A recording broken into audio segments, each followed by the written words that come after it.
Okay, here's a garage door that the customer is dissatisfied with because of the excessive noise.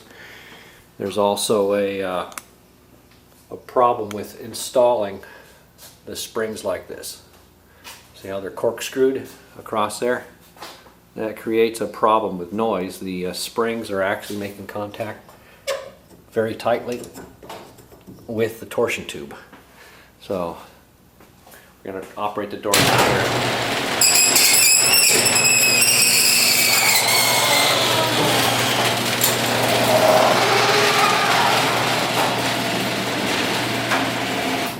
Okay, now we're going to service this and see if we can make some changes in it.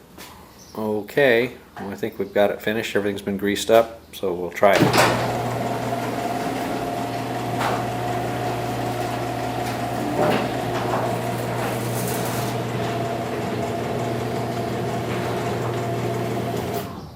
Okay, sounds much better. Customer should be very happy with this.